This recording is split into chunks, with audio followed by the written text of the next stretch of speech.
All right, Flash, Quackbear, and Gweed, welcome to 10th Century. Thank you so much for joining me on the channel. For the audience at home, this is going to be a slightly different episode than usual. Normally, I would be interviewing somebody about their career flying fighters or flying tactical aircraft. Today, this is an opportunity for us to get an important message out to a wider audience. So I'm joined by these distinguished gentlemen to discuss G-induced repetitive strain injury, GRSI. And it's actually part of a two-part series we're going to do. So this is about GRSI, and the next part we do will be about aircrew cancers. And probably most of you will know somebody who's been affected by cancer. I certainly know a few aircrew who've been affected by cancer who think there's a link to their flying experience in the military. I also know quite a few former fighter pilots who can't turn their head, who have had neck surgery and issues related to their time flying F-16, F-15, and F-18. So this is an opportunity for us to get that message out there to a wider audience. Normally, I would say, please subscribe and like and share the channel. But I would just say to you, actually, if you know somebody who flew fighters, fighter air crew, share this with them. So it may be that they currently fly the aeroplane, and it may be something they want as a reference for the future. It could be somebody who's recently retired who doesn't really have any issues, but they might do in the future. Or it could be somebody even who's older who is experiencing some GRSI, in which case the opportunity to listen to these distinguished guests will be hopefully helpful to them. So that's my introduction. Flash, we're going to start with you. Would you like to introduce yourself to the audience and then tell us about your perspective on these things? You bet, Steve. Thank you so much for doing this. So good morning, afternoon, or evening, depending on where you are in the world. I'm retired Colonel Dr. Dave Shaw, call sign Flash. There are three of us that will be sharing today. Let me share a little bit about who we are and who we represent. The Red River Valley Fighter Pilots Association was founded by the men who flew dangerous combat missions over North Vietnam's Red River Valley, home of some of the most heavily defended targets in the history of aerial warfare. Today, they're affectionately known as the River Rats, and they were founded by the legendary fighter pilot Colonel Robin Olds back in 1967 in Korat, Thailand. Their efforts were initially directed at creating awareness for POWs and our missing in action, killed in action, and supporting their families. They've since developed scholarship programs that are dedicated to helping the children and grandchildren and spouses of Air Force, Navy, Marine, and Army air crews. And almost $3 million has been distributed to 1,200 students nationwide. Additionally, the River Rats are aggressively addressing health issues that have plagued aviators, such as increased rates of some cancers and high G repetitive strain injury, which we're going to be talking about today. We are part of the Aviator Medical Issues Committee, AMEC, and if you're interested in learning more about the River Rats, please go to their website, www.river-rats.org. Membership is open to members of all services and ranks of the U.S. Armed Forces to include supporting ground crews. My colleagues will introduce themselves, but a little bit about me. I spent 37 years in the Air Force, active guard and reserves, and was a chief flight surgeon, which is the highest rating for a flight surgeon. Also trained and board certified in aerospace medicine, as well as otolaryngology head and neck surgery. Additionally, I did a fellowship in otology, neurotology, skull-based surgery. As such, I market myself as an aerospace neurotologist, the only one in the United States. And with that, I can get a free cup of coffee at Starbucks. Well, that may be 10% true, but I have over 1,600 hours in 42 different types of aircraft, and including F-4s, F-15s, F-16s, experienced 6 in-flight emergencies. And I was the chief of aerospace medicine back in the 1980s at the largest fighter training base in the free world at that time, which was Luke Air Force Base, located outside Phoenix, Arizona. I'll be sharing about how we came about recognizing the problem of neck injuries associated with high G loading, otherwise known by what we now call high G repetitive strain injury. During my residency training in aerospace medicine in the Air Force, I became interested in neck injuries when I learned about an RF-4C pilot, that's the reconnaissance version of the F-4, who broke 3 cervical vertebrae during a negative G jinking maneuver. He had speared the canopy with his helmet and became a quadriplegic in flight. In other words, he couldn't move his arms or his legs. He later received experimental hyperbaric oxygen at Brooks Air Force Base and eventually recovered enough neural function to be able to walk with a cane. I personally investigated this case and reflew his accident profile with his unit in an RF-4C, just not as violently. I later published an article on this unusual case back in 1983. While I was at Brooks, and you might think I was crazy, but I volunteered to be a test subject on the human centrifuge. My goal was twofold. One was to improve my G tolerance in flying in high performance aircraft, and secondly, to help with a research project uh, which evaluated breathing with the OBOG system, the onboard oxygen generating system, under G loads. The OBOG is a device that is a molecular filter that separates oxygen from nitrogen in the atmosphere and eliminates the need to carry heavy liquid oxygen tanks. During this testing, I would experience collapse of my small airways called alveoli, resulting in a 2 liter or 30% loss of my 7 liter lung volume. And we call this G-induced atelectasis, and I could easily restore my lung volume with a couple of brisk coughs.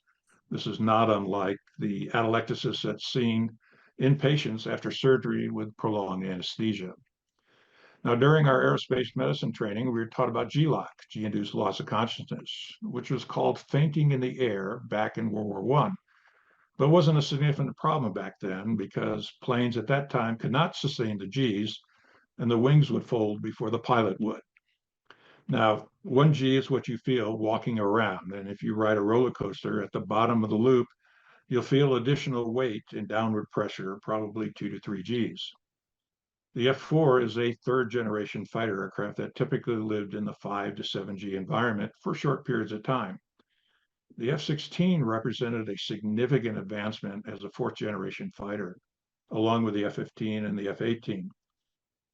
Now, G-LOC especially plagued the F-16 community due to its incredible performance. Operating in a low-level ground attack mode, it could instantly go to 9 Gs, draining all the blood immediately out of the brain and putting the pilot to sleep.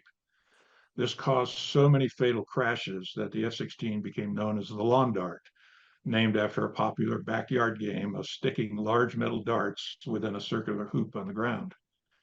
The most recent Top Gun movie, Top Gun Maverick, features a Hollywood version of G-LOC. Now, in real life, you're out for about 18 to 24 seconds, and upon recovery, with restoration of blood flow, your arms and legs will flail around the cockpit, potentially knocking the throttle to idle or putting landing gear down. So an aggressive centrifuge training program was begun to ensure all fighter pilots were doing a correct anti-G straining maneuver. The centrifuge allowed our medical experts to carefully observe the pilot's anti-G straining maneuvers and determine whether they were effective or not.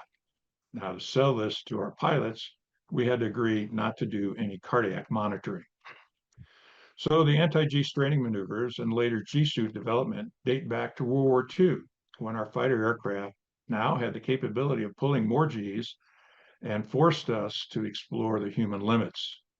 The Navy SBD dive bomber of the Battle of Midway fame could actually pull up to 9 Gs at the bottom of its dive, and this was before G-suits were available.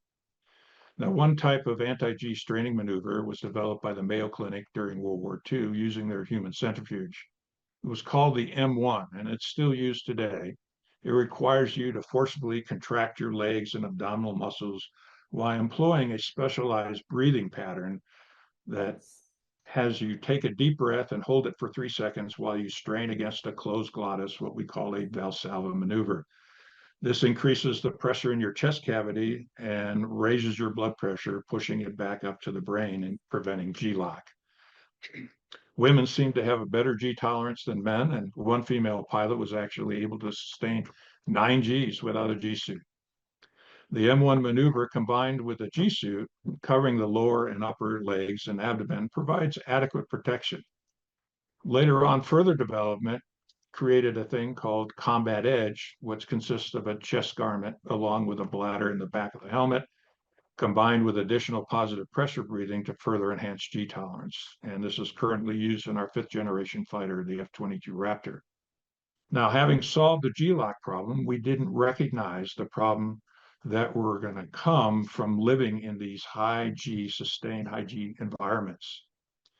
Now, as I mentioned, I was fortunate to be assigned to Luke Air Force Base as the Chief of Aerospace Medicine back in 1983.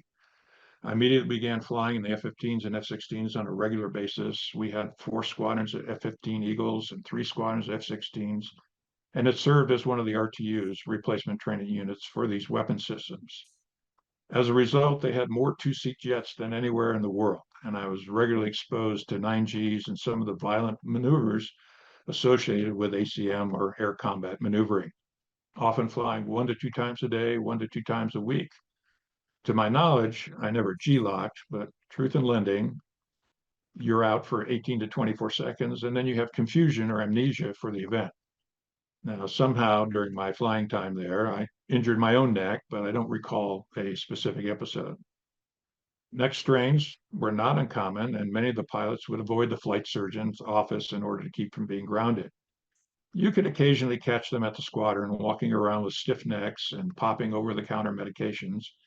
However, I began to see some of the instructors and students coming in to my clinic with more serious neck strains and other type of neck injuries, such as herniated discs and torn cervical spine ligaments and actual fractures of the cervical spine or spinous process. Now, a little bit about kind of how the neck is constructed. It's made up of 7 cervical vertebrae, about 20 muscles, and has a natural inward curve, which we call the lordosis. This reportedly helps us with our balance and our posture, as well as act as a shock absorber. And this is all fine in a 1G environment here in terra firma. Indeed, the neck can handle significant axial loading straight down the spine, as seen in African women who carry amazing loads on their heads, up to 20% of their body weight. Now, that said, the neck can handle those axial loads straight down the spine, but what it doesn't like is torsional or twisting or off-axis loading. And at first, we thought we were just seeing kind of one-off type of injuries, perhaps sporadic. But as I began to catalog what we were seeing in the clinic, I became alarmed as my files grew. I reached out to my colleagues at other fighter bases and asked them if they were seeing these type of injuries. And most said neck strains were typically what they were seeing and not any of the kind of stuff that we were seeing. But they were at operational bases, not a training base. So I shared my concerns with a tactical air command surgeon at the time, who then appointed me as the neck injury czar for the command. General Dynamics in Fort Worth, who manufactures the F-16, asked me to come and brief them as well, but no changes resulted. I also visited the Air Force Research Laboratories at Wright-Patterson Air Force Base in Ohio, who were studying the neck's response to various G-loading using a mathematical model.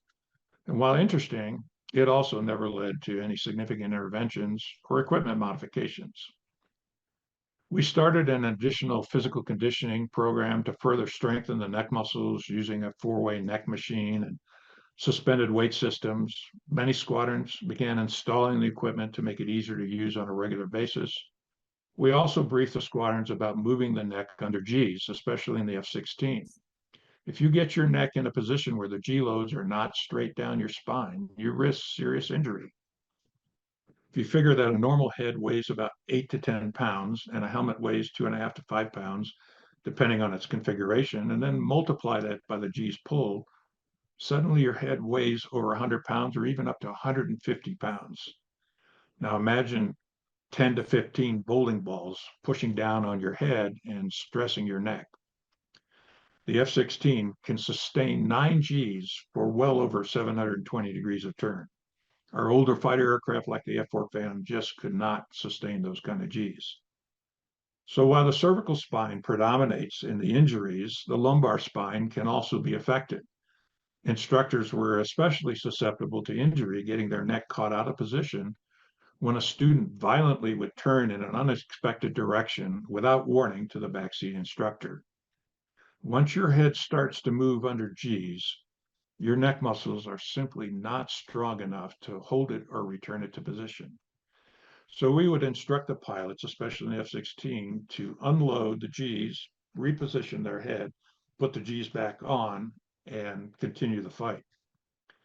The type of injuries that I initially collected were as follows. I had 2 compression fractures of the cervical spine at C5 and C7, had 3, all on the left side, herniated discs, 2 at C5-6 and 1 at C6-7. I had 1 fractured spinous process at C7, 1 interspinous ligament tear at C6-7, and 1 myofascial syndrome at C6. I later published these findings as some of the initial documentation of the occupational hazards to fighter pilots back in 1989. Now, there's an obvious reluctance of pilots to report injuries due to concern of losing their flying status or affecting their future flying career. Typically, they take themselves off the flying schedule and treat with over-the-counter drugs, physical therapy, heating pads, chiropractors, etc. But over time, these repetitive injuries and insults of the cervical spine would eventually lead to further degeneration in the spine and cause pain and neuropathy. Now, neuropathy is damage to a peripheral nerve, which can lead to numbness, tingling, shooting, stabbing, burning pains, or even muscle or motor weakness. Now, while strength training and aerobic conditioning helped, it did not eliminate the accelerated physiologic wear and tear or injuries, or the serial re-injury to those joint and muscle groups. This is a disease that evolves over time, and it's not unlike those folks who played high school or college football and later in life required a total knee or back surgery when they're in their 50s or 60s. Fighter pilots, in a sense, are professional athletes whose playing fields are in the heavens. Even in the lower G aircraft, such as the F-4, which could reach peak Gs up to 7 Gs, but not sustain it, we began to see retired pilots and weapon system officers who presented with significant degenerative changes in their cervical spines with lots of pain. Because often there's no medical documentation in their chart while they were on active duty, providing a nexus for their VA disability claim was challenging. Typically, repetitive strain injuries often take 10 years or more to appear. And interestingly enough, the VA recognizes that paratroopers are at risk for RSI, but not fighter pilots. Now, you'll hear more about these challenges from Gweed later in this podcast and his struggles dealing with the VA and the Veterans Benefits Administration. As a result of sharing some of our early work throughout the Air Force and our NATO allies, additional studies, surveys, and equipment recommendations began to appear. The Dutch actually started a prospective study in their F-16 pilots, obtaining baseline X-rays and then following them throughout their career. Their findings were published back in 1999 and suggested that frequent exposure to high Gs appears to cause premature degeneration of the cervical spine. The challenge is that it's not necessarily related to the number of hours flown, but to the G loads experienced. And that's data that we simply don't collect. Now, you don't have to eject to hurt your neck. And clearly, for those of us who worked with and flew with these pilots, this is an obvious occupational hazard for injury and degenerative changes of the spine, as I can personally attest to with my own degenerative disc disease and spinous process avulsion fractures. And so with that, I'll be happy to take any questions and pass it on to QB. Over. Okay, thank you, Flash. Well, I'm Colonel Phil Steeves, a call sign Quackbear, and I also was a chief flight surgeon in the Air Force for years and then Air National Guard for years thereafter. I have over 900 hours in military aircraft, and several hundred about of those are in high-performance aircraft, HPAs, meaning fighter jets. Several hundred compared to pilots typically will have several thousand, 2, 3, maybe even 4,000 hours in a jet. So that's not so much for us, but it was enough to get a good idea of what's going on up there, and can say we've been there and done that too.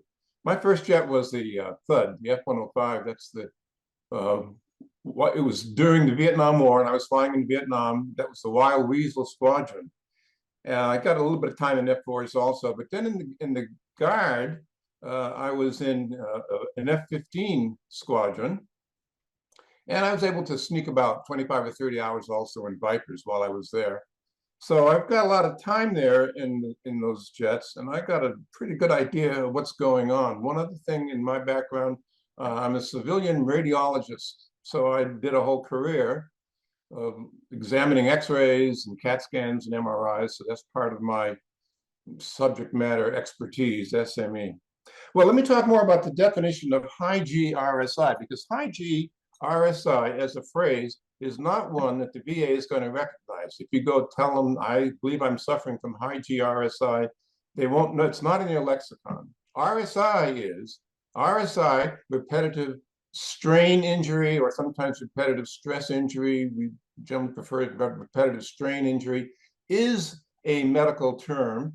And it's an injury. We're talking musculoskeletal injury. We're not talking infection or cancer. It's an injury to the muscles and the skeleton of the body. But it comes not like one big crunch, or you got hit by a truck or you fell off a ladder. Instead, it's like deaths by 1,000 cuts. You keep repetitively hitting that same thing area again and again, and it just builds up over time. So that's repetitive. That's a repetitive strain injury. And then recognizing that high G is one of the ways that you can get this kind of an injury, primarily to the spine. Of course, the spine is where all the nerves come down the spine, and then they go out to the extremities, the arms and the legs. So the injury is in the spine, generally speaking, although you may feel it, what we call radiating pain, radiation down out to the feet or to the hands. But most of the problem is going to be felt in the spine. So the AMIC, the Aviator Medical Issues Committee of the River Rats, has given a formal definition, which is not yet in the lexicon, but this is how we defined it. It is a group of symptoms that occur more likely than not as a consequence of routine exposure to high G flying in the course of normal duties in an assigned military aircraft. Now, let's just unpack some of those phrases there. Symptoms. What are the symptoms that we tend to run into? Well, pain is the worst one. And again, the pain can be in the spine itself, upper or lower, or out in the extremities. And the pain is the worst one. There are other symptoms. It might just be numbness. It might be weakness, and the muscles are not as strong as they could be. You have a foot drop, for example, or limitation in the range of motion. And if you're going to have one of these symptoms, you hope it's numbness, because that's not going to keep you up at night. Pain is clearly the worst one. It's, as Flash was saying, it's a lot like the sports or professional sports who, while you're playing the game, you're going to get banged around some, but then years later, it becomes obvious if you've done a lot of damage to your body with those multiple hits. I think about X-rays of ballerinas. That was one we always like to show each other. Ballerinas, you know how they go up on their toes. And you look at an X-ray of a ballerina 20 years later, and that great toe is all beat up to hell. It's just, it's an occupational hazard, as OSHA would say. It just comes with the territory. So this is a key phrase in the definition. It's a normal effect from high G flying. It's not something abnormal. It's not something like you did an ejection or you had an aircraft accident and now you have that problem, although that could be another source of injury. No, this is just an added on over the years of high G flying, and it comes with the territory. It's almost inevitable. I say almost inevitable, and I'll tell you about the results of our survey in a moment, but just recognize Mother Nature did not design us to function at 9 Gs. She expects us to function at 1 G. So we're doing things that are just abnormal here. And Gweed's going to tell you about his particular symptoms and his experience. Okay, let me tell you about the survey that the River Rats did to investigate this problem. The survey was assigned to the AMIC. Go look into this, boys, and so we did. In the year of 2021, between May and December, we sent out a survey to all the river rats. And there are about 4,000 rats right now, and the number of respondees, not all of the river rats flew high-performance aircraft, but of those who did, we got responses from 1,340. sent out 17 questions. We were asked about their career flying experiences, their physiological challenges, the past and current symptoms, and whatever medical care they might have gone to. This was an informal, retrospective population survey. So it's not a formal epidemiological study, but it came up with some interesting information that the Air Force fortunately was interested to hear, and they used it to go on and do some more of their own studies. Now then, of the subject, I mentioned there were 1,340, 73% were Air Force, 25% were Navy, 2% Marine Corps. Not Army, because Army doesn't fly high-performance jets, fighters. What about the generations? 25% flew Generation 3, 50% were Gen 4, and the other 25% were, as I did, both Gen 3 and Gen 4. There were a handful of Gen 5 pilots who responded also, but not much from the Gen 5.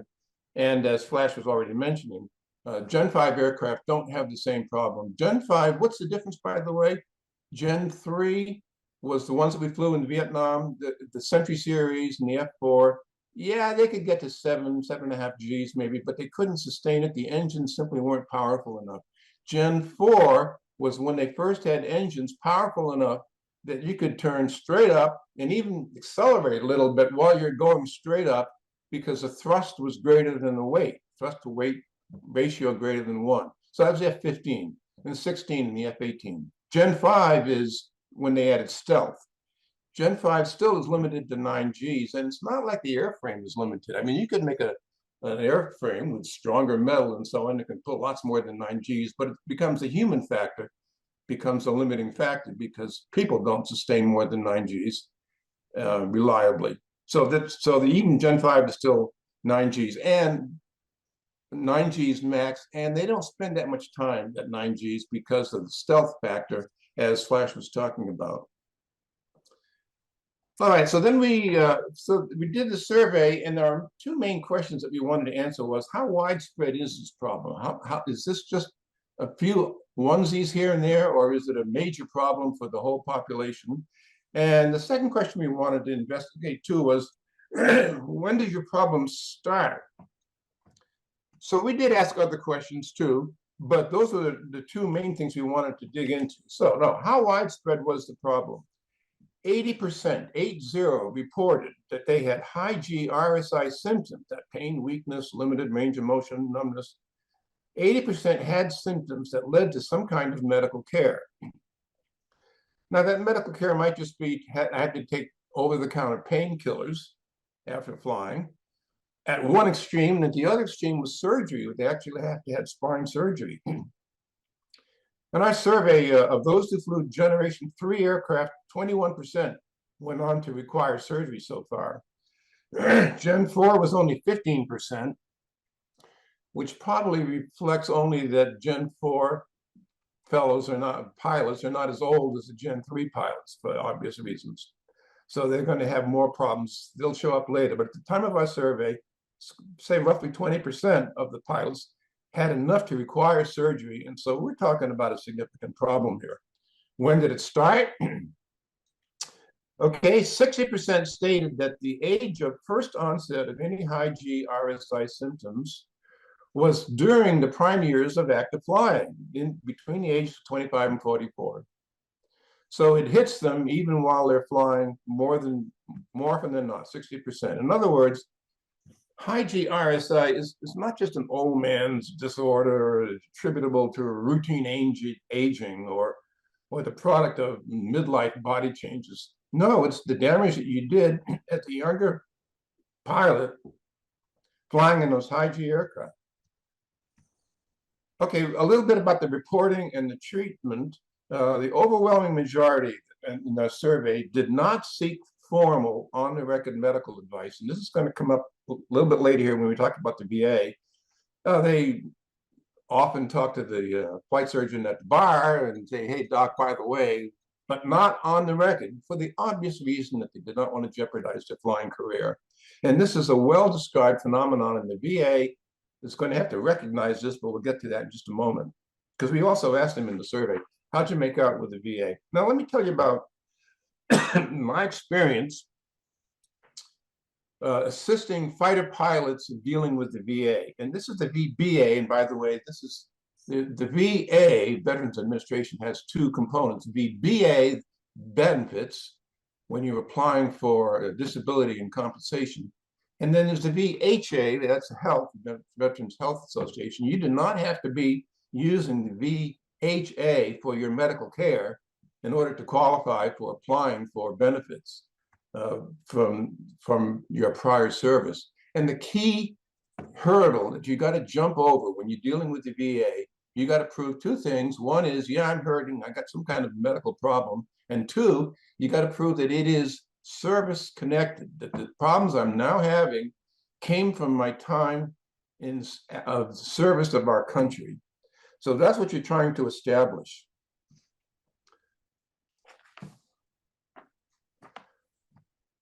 I have done by now several dozen letters that I've written for pilots dealing with the VA. And I'll tell you, the worst ones in my experience are the ones who flew the aggressive squadrons, because those guys were flying strictly BFM, that's basic fighting maneuvers, and ACM air combat, that's dogfighting in layman's terms. And they were doing it 2 sorties a day, sometimes 3 sorties a day after day, and that's all they were doing. And they just beat the hell out of their spines. Those poor guys. Gweed's one of them. But so I write letters for all of these fellows who flew in those, and it includes, the letter that I have includes a compendium of aeromedical research articles, like Flash was saying. He wrote one of the very first ones. I've got a list of about 45 articles that I put with my letters saying, yes, this is documentation that Hi G RSI exists, and it causes problems later in life. And usually I'll tell you that most of the pilots that I've written these letters for eventually do succeed in getting the VA, the VBA, to agree and to award them disability and various levels of compensation, depending upon how badly they're hurting. And that major obstacle is usually the lack of anything in the medical records, the active duty medical records. The VA will say, well, you never complained, there's nothing in your records about that. And yeah, we have ways of working around that, because we've got studies that show most pilots, even though they were suffering, didn't dare report it. So we can work around that. So I invite you, if some of you are interested in pursuing this, to contact me. You can get me through the Red River Valley Fighter Pilots Association homepage. That's, as Flash was saying, it's river-rats.org. There are other river rats in the military. There's a brown water Navy group that they have an interesting mission, not aviators, but they also call themselves river rats. So if just Google river rats fighter pilots or river rats aviation to get to the right one here, river-rats.org, and there are tabs across the top, and one of them is the medical tab. On that, you will see, among other things, there's a tab for how to join if you're eligible to join. But under the medical tab, there's a section on how to deal with the VA, and there's a section on Hi G RSI. So go to the medical tab. Is the way to get in contact with us. Okay, now Gweed's going to tell you his story, and as I mentioned, he was one of those flying that aggressive squadron. So my hat's off to him. Okay, sir, thank you very much. Everybody, my name is Jim McMichael, and my rank at retirement in the Air Force was Lieutenant Colonel. I have about 7,800 fudge factor hours total time, about 4,200 in tactical jets, roughly about 3,000 in the F-16. And I also had the privilege and honor of serving with these gentlemen on the River Rats Aviation Medical Issues Committee, of which I'm now the Hi G RSI Work Group Coordinator. My flight history is that of a typical Air Force pilot.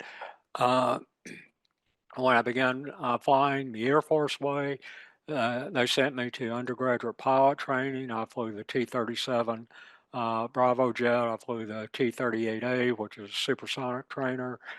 After I graduated, I transitioned into the RF-4C, which is a reconnaissance version of the F-4 Phantom. And I flew with the 67th out of Birchland Air Force Base, flying the RF-4C for a couple of years. After that, I got sent to pilot instructor training at Randolph, and I trained in the T-38 to be an instructor pilot.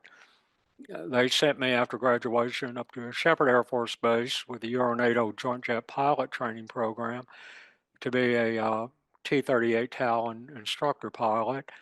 I did that until my Valium ran out.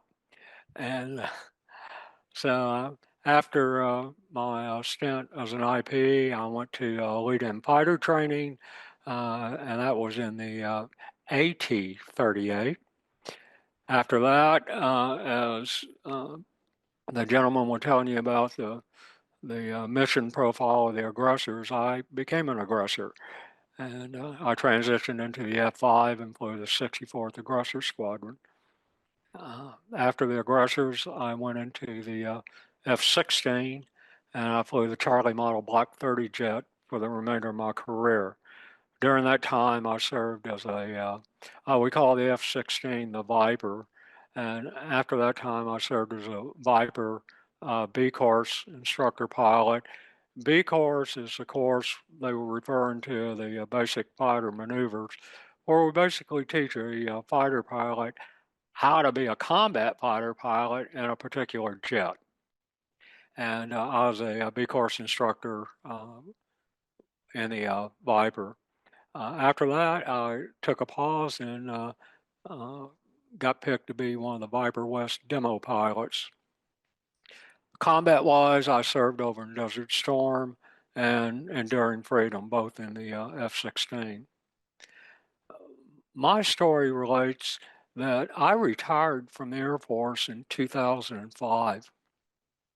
And 10 years after my retirement, it was a beautiful Saturday morning. I was living out in the Conejo Valley, northwest of Los Angeles.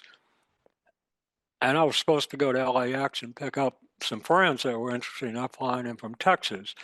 I turned to get a cup of coffee, one for the road, and literally felt as though I'd been shot. Severe pain. I dropped like a stone onto the kitchen floor. I had no idea what had happened. I ended up getting an ambulance and a ride to the hospital. They did x-rays on me and a thing known as a magnetic resonance imaging, an MRI. And the physician came out and said something interesting to me. He said, "Have you done deep sea diving or are you a fighter pilot?" And I smiled. Oh, boy, you're perceptive. Yeah, I flew tactical jets for a long time. And he said, "You have crushing injuries all over your neck down to your spine." And I had never heard of Hi G RSI in my life. I ended up having a major surgery.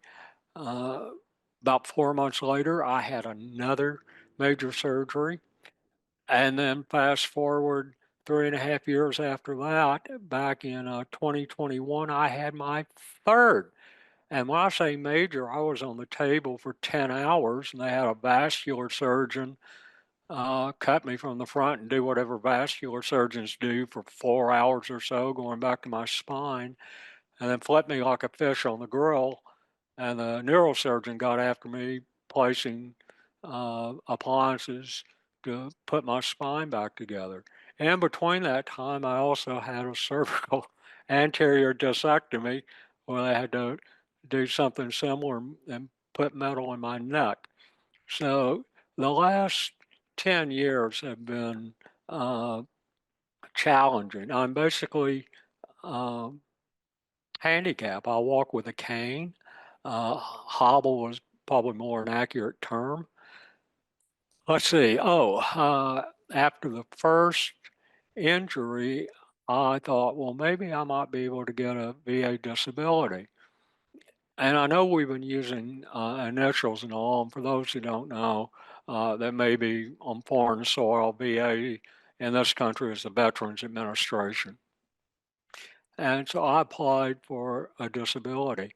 I was denied within 10 days.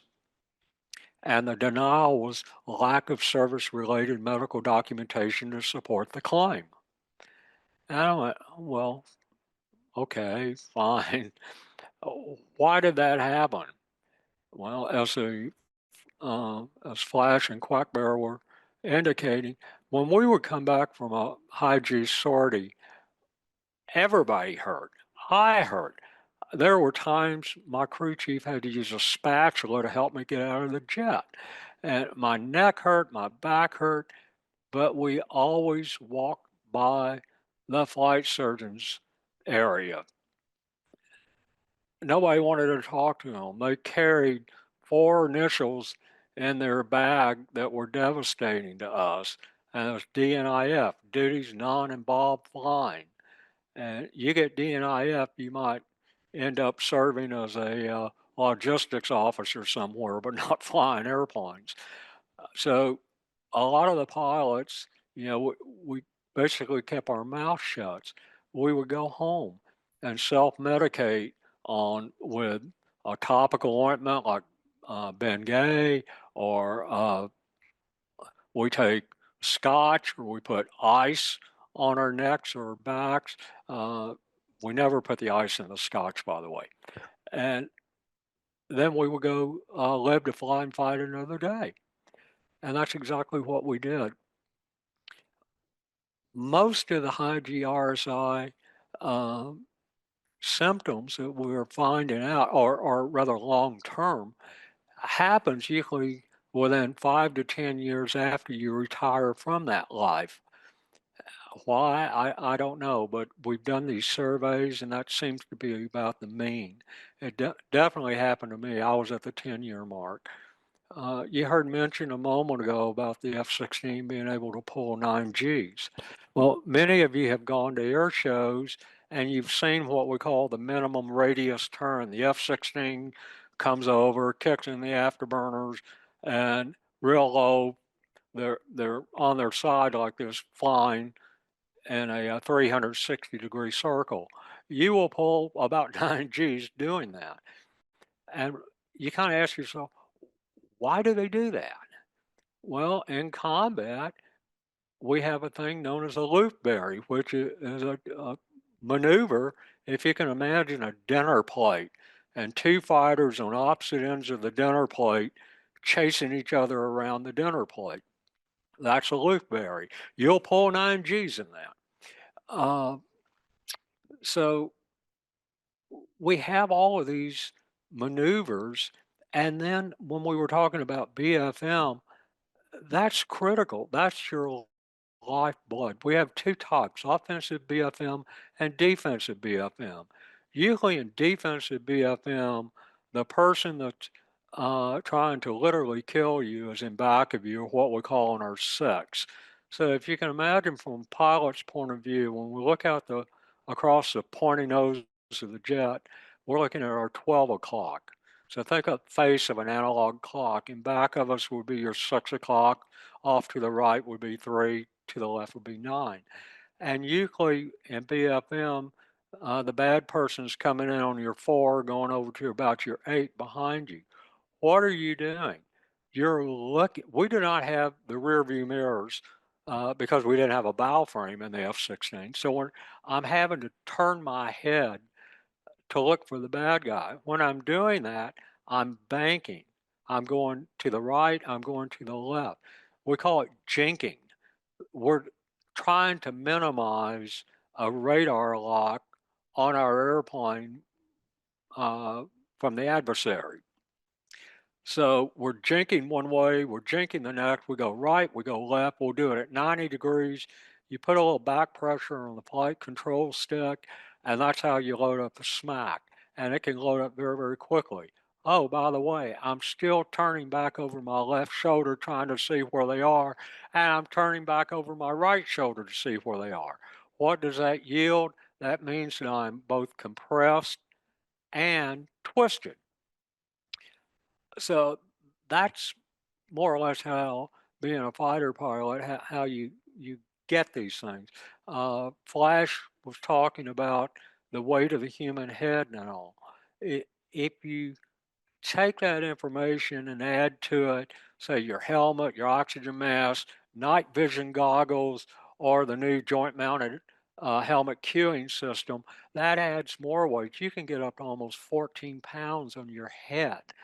And then when you rack around and you're pulling 7, 8, 9 Gs, all of a sudden you have about 130, 140 pounds on a neck that was only originally engineered to carry 10 pounds. So, and it's also compressed and twisted. So that's where the problem comes in. What happened after I got denied? I discovered this venue known as social media and emails, and I began emailing people. We had various social media groups out on the different platforms, and that were involving fighter pilots. And I was asking folks, hey, did this ever happen to you? And it was like the proverbial dam broke. Everybody started writing us, yeah, this happened to me, yeah. And so I found myself morphing from pilot to patient to advocate. And I was asked by a brigadier general friend of mine who was commanding general of the Colorado Air Guard and also a flight surgeon who was a chief flight surgeon in the Alabama Air Guard, if I would write a case study about this with them. And so I joined in and we wrote this case study. Based off that case study, I got invited to give a briefing to a U.S. congressman. Now, I was born in Wichita Falls, Texas. We're not used to hanging with celebrities and congressmen and people like that. So uh, it was interesting. So I did. I went in and I gave a briefing similar to what I'm doing here, but a little more technical to this politician, and that started the things. And then I got involved with the Riverettes AMIC and got to meet these guys, and it's just been phenomenal ever since. The nice thing is that I truly believe we've been helping people. We have a lot of pilots that contact us. I know a lot of them. I've flown with a lot of them, and I put them in contact with Quackbear. And as he mentioned earlier, he's has written a couple of these Nexus type letters for them, because in our world, the Veterans Administration was basically clueless. And then they had this sort of automatic denial that they knew we didn't have medical documentation because nobody talked to the flight surgeons. And so we have found a way to educate the VA. And it's one of these things, it's not if it's going to happen, it's more like when it's going to happen. And that's what we've discovered. I really appreciate being able to have the opportunity to talk today. And Quackbear and Flash are two of the best in the world. And what they say, I strongly recommend anybody listening to this podcast listen to them. And Mr. Davis, thank you very much. And with that, I'll conclude. Thank you, Gweed. And Quackbear and Flash too. Thank you. Okay. So there's a lot to unpack here. Maybe I can just start with just questions. You can jump in, whoever feels best to answer it then. So if we work from a question point of view from prevention, all the way then through to what somebody should do these days if they're experiencing any of these symptoms. But we start with prevention then. So if you're are you engaging with current flight surgeons on fighter squadrons or aeromedical examiners? Are you raising awareness with them about this issue? And what advice would you give to somebody who is, Gweed 20 years ago, who's coming back from a sortie with a sore neck and a sore back, but doesn't want to go and get DNIF'd by the flight doc? We're gray hairs, so we're probably not as in touch with the current operational guys. And we're evolving into the F-22 and the F-35. So the opportunity for flight surgeons to actually fly with the air crews just isn't there as it used to be. And And that high G environment is not as ubiquitous as it was back when we were doing the fourth generation fighters. We have been working to increase awareness. We do that through publication journals, and obviously this podcast will help tremendously. But the it's a different environment now, and so there is some awareness that you can hurt your neck, and some of those techniques that we talked about and the conditioning programs are helping to do that. So I think over time, the severity of RSI is probably not going to be there. But we have this wave of folks that are coming forward now from that fourth generation that are now entering the VA system and requiring evaluation. Quack.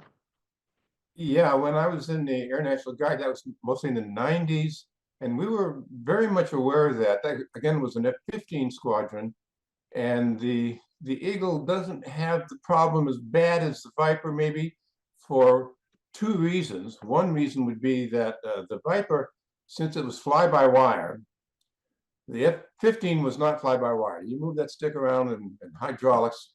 I guess the latest F-15s are fly-by-wire, but what it meant was if you wanted to pull 9Gs, you pulled up to about 8Gs, and then you get the low rate beeper, beep, beep, and then you pull a bit more. So we did what I would call titrating it to get to 9. And it might take you a second or two to get all the way up to 9Gs.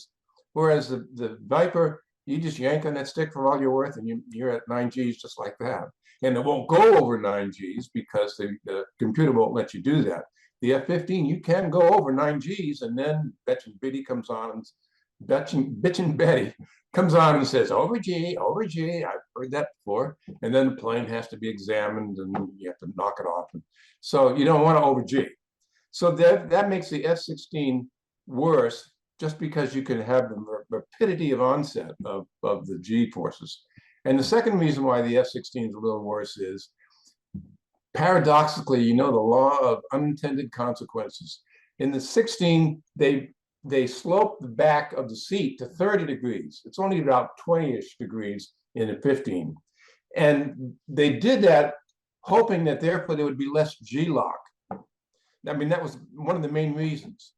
So unfortunately, the pilots usually, I would watch them, would be leaning forward in the seat, and therefore their head was not back in the neck cradle, the head cradle, while they're pulling the Gs, because they're leaning forward because the seat was sloped too far back and they're trying to check their 6 o'clock.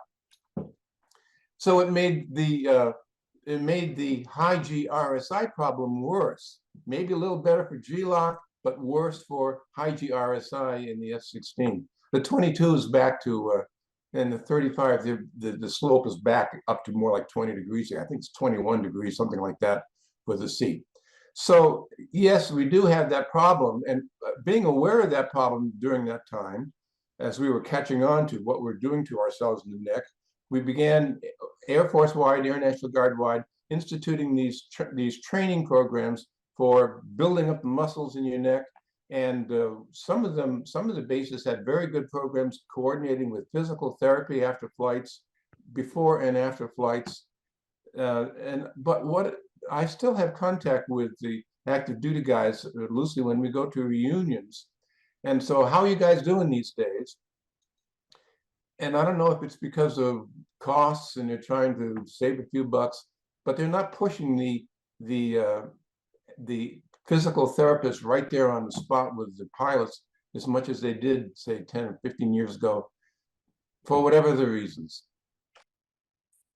I would like to say, as a dovetail to the comment about QB's statement about the seats, when I was in the Martin Baker seats, and the F4, the T-38, I never, ever had a problem. And that's because the seat was perpendicular. When I got to the Viper, the Aces 2 seat, the horizontal recline, as he mentioned, was 30 degrees. So when we find ourselves in BFM, we're not on a long, straight and level cross country, they're great seats to be in. As far as fighter seats go, you lay back, you're somewhat comfortable. But when you find yourself doing what you're supposed to do in combat, all things are off, and you find yourself, as Quackbear said, scooting up into the front of the seat, trying to check six. You're yanking and banking one way or the other. I noticed in the F-22, they still have the HS2 seat, but it's now at 21 degrees, not 30, which I think will be a little bit better. But the discovery that aerospace medicine has been making all throughout at least my career, and I know those careers of people that are flying to this very day, these guys are really on top of it. And they take care of us. We go through training to take care of G-forces that we're exposed to. We wear special apparel to help us with that as well. We also have special ways of breathing to assist us with that. We have special ways of flexing our leg muscles and stuff that we prepare for high G flight. But the people today, the airplanes are phenomenal. I mean, they're fabulous airplanes, and looking toward the future, they're going to be more fabulous. But personally, I don't see where you're going to have the night fight in a phone booth type of exposure where that's what the F-16 was built for. When John Boyd and company designed the F-16, it was a lightweight fighter that was an in-your-face fighter, and you go for the merge, and next thing you know, you're literally face to face with who you're doing battle with.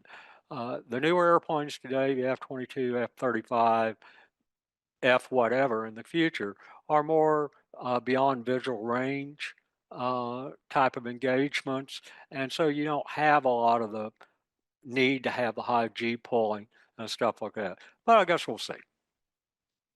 Yeah, I've talked to pilots who have flown the 16 and the 22, both of them, and the 35. And I asked them which one's worse, and they generally say, "Oh yeah, I heard a lot more after a Viper mission than it would after an F-35 mission."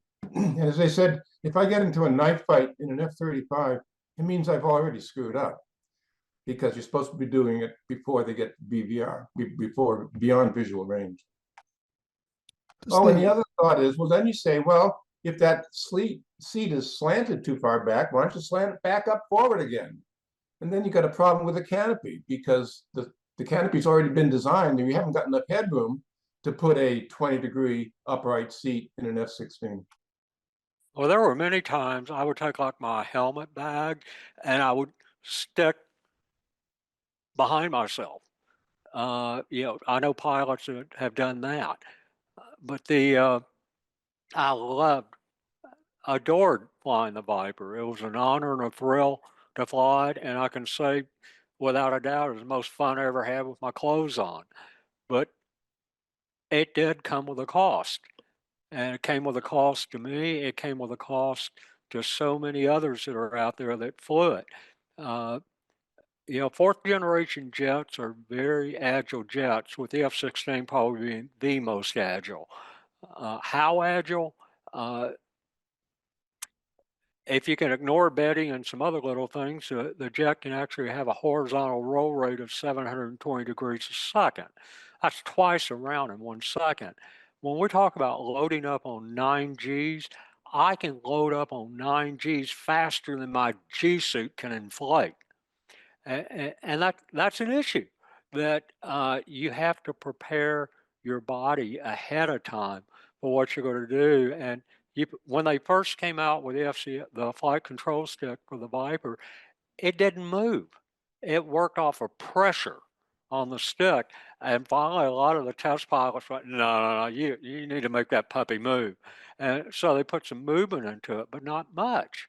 And so you're sitting there and you move your right wrist maybe a quarter, a half inch, and the next thing you know, you're all over the universe in the jet. It's just that agile. And I don't know, maybe I'm speaking too much, but No such thing. The other challenge is that It in the it back was seat, fun.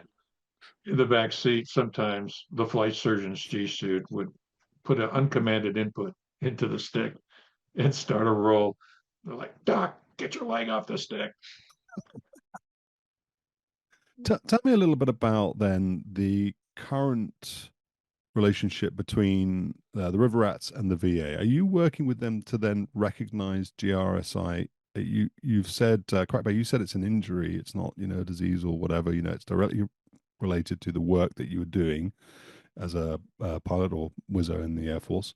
Are you tracking in the right direction to get them to recognize that now? Then, especially given what you've said about the fact, just like Gweed said, you don't want to go and tell the flight dog that you're experiencing pain for fear of being grounded or given a desk job. Well, I'll say this: our boss on the AMIC has call signs Aztec. Aztec has been wonderful. He's a past Eagle driver, but please don't hold that against him. Hey, great guy. He's really in tune to what's going on in Washington.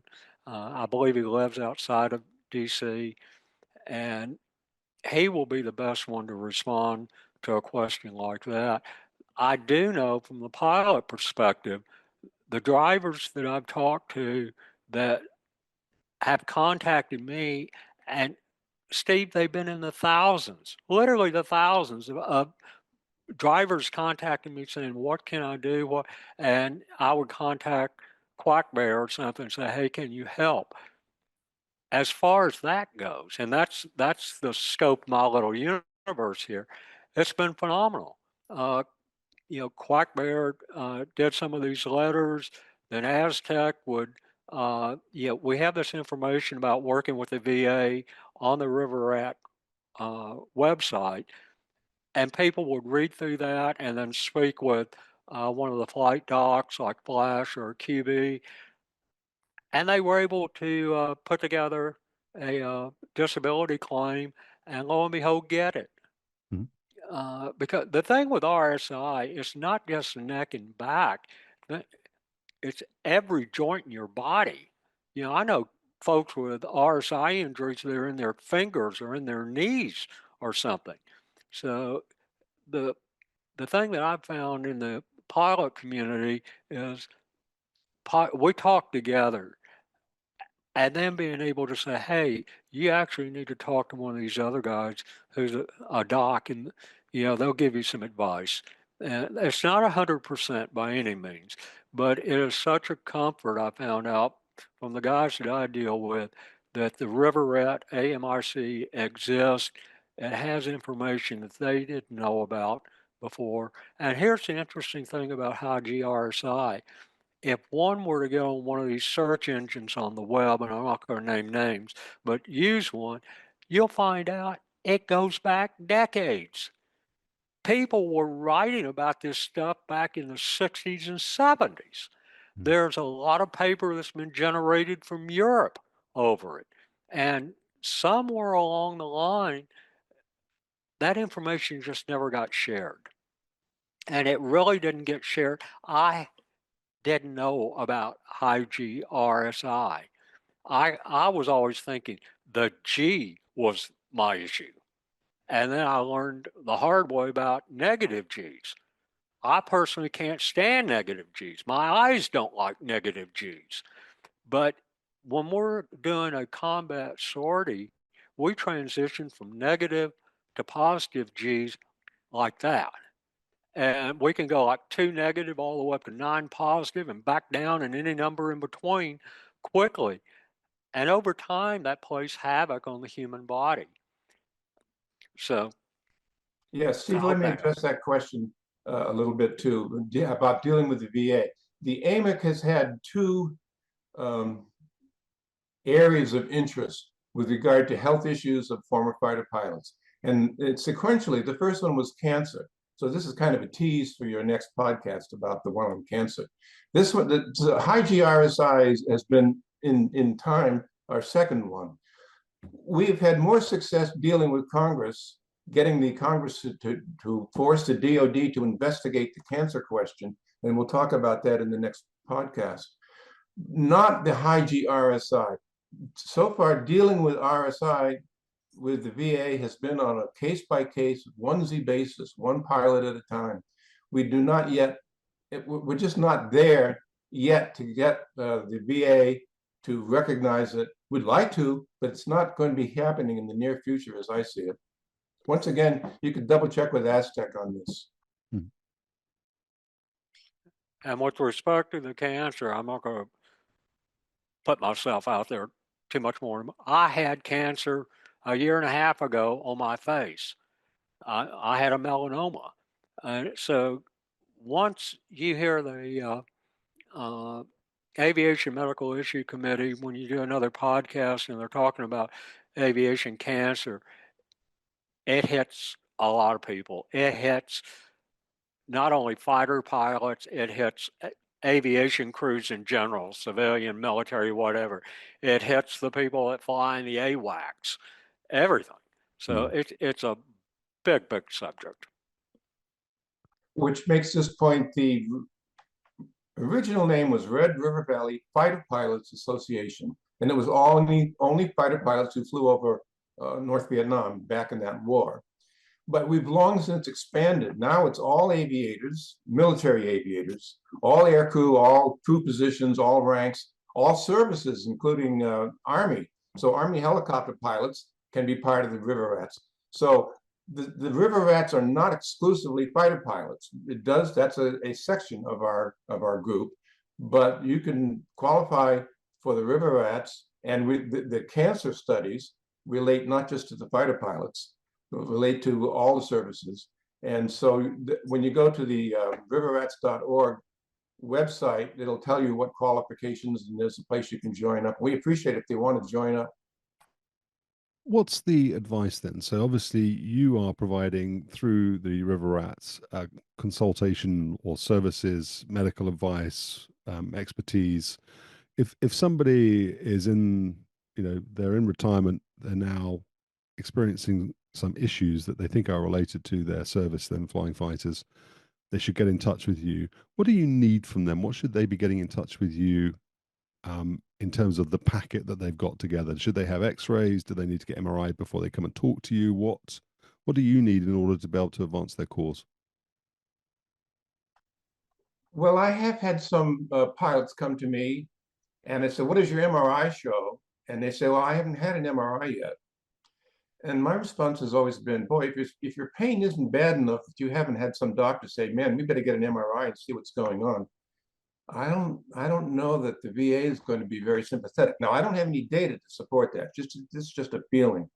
So I would think at least what I do as a radiologist, when I write these letters, I review their MRI scan, and the letter says, I am an SME on this because not only am I a radiologist who does musculoskeletal imaging for my profession, but I also have been up there in the jets and flying them, so I know what they're going through, which makes me kind of not unique, but relatively uncommon in writing these letters. Letters are only part of it. So what I would say, and you need, to anybody who wants to get involved in this dealing with the VA, you need to get a good VSO, veteran service officer, who can coach you through the process, because there's lots of squares you got to fill. And to send through an application that's only half-assed, you're just begging for a rejection. You got to get all your stuff together from the very first one, have a completed application put together, which will have, among other things, a letter or two or three, and these nexus letters they're called. Nexus is you're trying to prove that the association between your current symptoms and your service connection. So the letter says, by a medical expert, says, yes, I believe that Captain Jones' current problems are more than likely not caused by his service flying high-performance aircraft back in those years. But that's not enough. You need a lot more information than that in the package. The River Rats AMIC page, medical page, will give you some ideas, but it's not a VSO. It's not going to do the application for you. You still have to get a good VSO and put your application as a completed application before you put it in the first time. in order not to get, even if you do get rejected, of course, there's an appeals process you can go through too.